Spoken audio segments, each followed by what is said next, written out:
That chilly night of December 31st, 2018, would be the night Army Sergeant Tyrone Hassel III was brutally and violently killed. He was a young man whose life was just starting to bloom. Tyrone's horrific murder would not only devastate the lives of his family, but reveal a shocking plot of deceit by the one person who was supposed to love him the most, his wife, Kemia. It was her lover, fellow soldier Jeremy Queller, who would provide the ultimate act of treachery.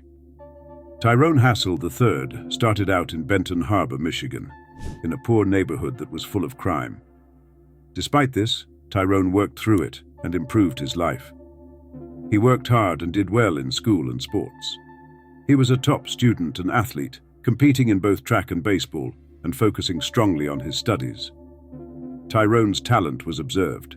He graduated in 2013 from high school with honors and was awarded a scholarship to Grand Valley State University, where he studied mechanical engineering. In 2015, Tyrone made the courageous decision to enlist in the U.S. Army. His military career was nothing less than exceptional. He progressed rapidly, gaining respect from his comrades and superiors. In 2017, just 2 years into his service in the Army, he was a sergeant, a rank that typically took 5 years to achieve.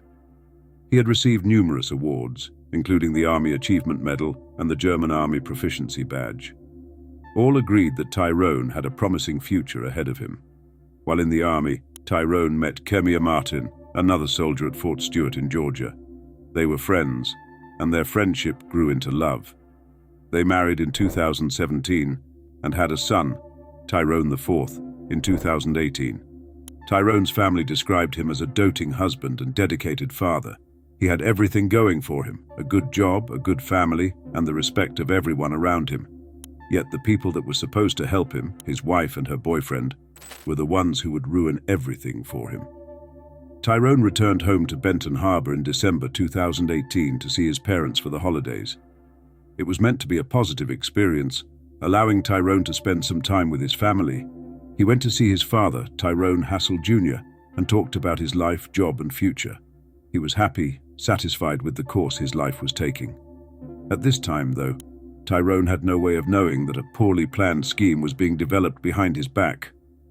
As midnight approached, Tyrone left his parents' house to bring food to his family. It was 11 p.m. on New Year's Eve, just before the start of 2019. Tyrone walked out of the house carrying a bag in his hand and went to his pickup truck, which was parked in the driveway. But as he walked, a dark-colored car pulled up, and the report of multiple gunshots shattered the silent night. Tyrone was hit and shot 4 times, 2 in the head, 1 in the neck, and 1 in the shoulder. Within a matter of moments, Tyrone's life was over. Back home, waiting for him, was his wife, Kemia. She heard the shots being fired and called 911 right away. She was scared and upset as she yelled for help. The emergency services got to the location, but it was too late. Tyrone was already dead. Kemia was upset and said she had no idea who would want to kill her husband. She was inside the home with their son when the shooting occurred. In the first few hours after the shooting, detectives were confused. Initially, they thought the killing might be a robbery that had gone wrong. Tyrone had a nice truck and he was also wearing jewelry. But when they got to the crime scene, something wasn't right. Tyrone's wallet, phone, and keys were all still on his body. There was no sign of robbery. Something did not feel right. 5 bullet shells and 1 bullet were found at the scene by detectives, and there were also holes in a fence and garage door in the area. One witness said they saw a dark-colored car on Gerald Street at 9:30 p.m., and a male got out of the car. A K-9 unit tracked a scent from Tyrone's truck to the same street, where they found a new boot print, but the scent ended there. These results pointed to the attack being premeditated and not random. Detectives next focused on Tyrone's younger brother, Benny, who was associated with a tough group of friends. They initially thought the killing might be a case of mistaken identity, someone who wanted to kill Benny but murdered Tyrone instead. However, they quickly abandoned this idea after talking to family and friends. The case was now growing cold. Then, someone anonymously provided a tip that would change the course of the investigation. On January 11th, 2019, 11 days after the murder, An anonymous caller contacted the authorities, asking them to look into Kemia Hassel and her boyfriend, Jeremy Quellar, who was a fellow Fort Stewart soldier. The caller referred to their love affair and Quellar's past threats to Tyrone, shifting the case from a cold case to a targeted conspiracy. The caller told us that Kemia had gone on a date with another soldier, Jeremy Quellar.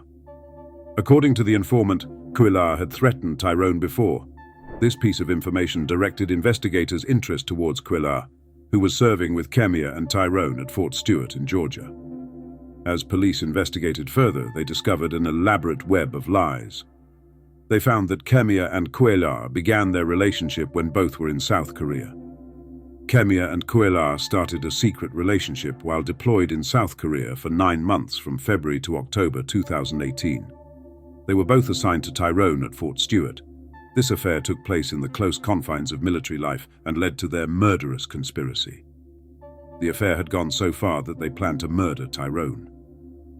The motive was not just cheating, it was the $400,000 life insurance policy that Kemia would gain upon Tyrone's death. The affair and the lure of money then became the central motives for the crime. Further investigation showed that Quellar had bought a Glock firearm the day before the murder.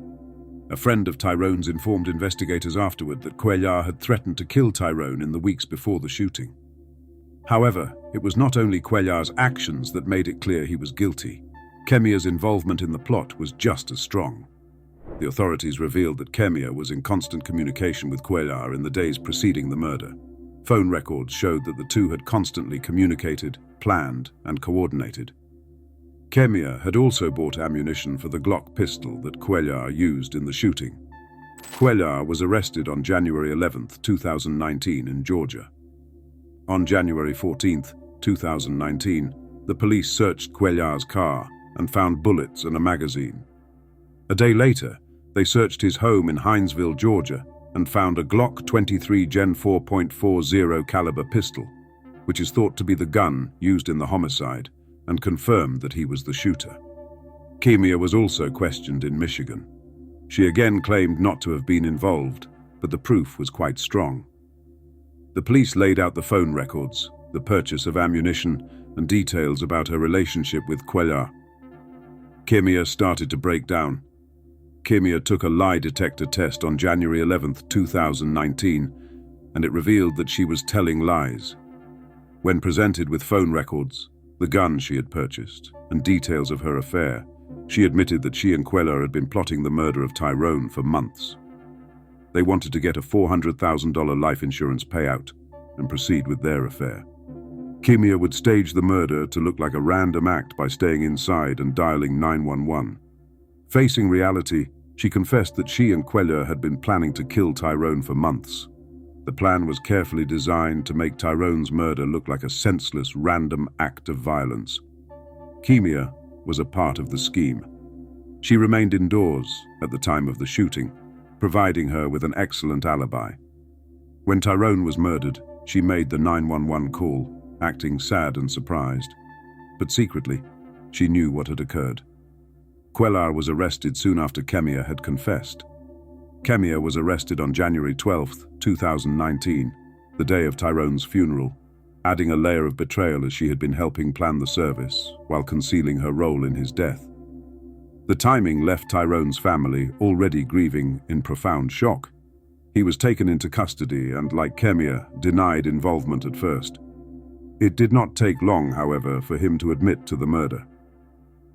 Quellar told the detectives in detail how he carried out the plan. He told them how he waited for Tyrone to come outside and followed him into the driveway. Once Tyrone was outside, Quellar started shooting and fired several shots into him. He even stood over Tyrone's body and fired one last shot into him to make sure his victim was dead. Kemia and Quellar were both charged with murder. The trial was the next phase of the case. Based on Kemia's confession, phone records, and the physical evidence at Quellar's residence, the prosecution's case was solid. Kemia's defense sought to establish that she was a victim, maintaining that Quellar had forced her to be involved in the murder. The prosecution further stated that Kemia was also a key player in the crime, since she was driven by the prospect of money and had a relationship with Quellar. In July 2019, the trial began. Kemia took the stand, still insisting that she was controlled by Cuellar. Her defense also tried to argue that her husband abused her, but there was no proof to back up this claim. On July 18, 2019, after just a few hours of deliberation, the jury delivered a verdict. Kemia was guilty of first-degree planned murder and conspiracy to murder.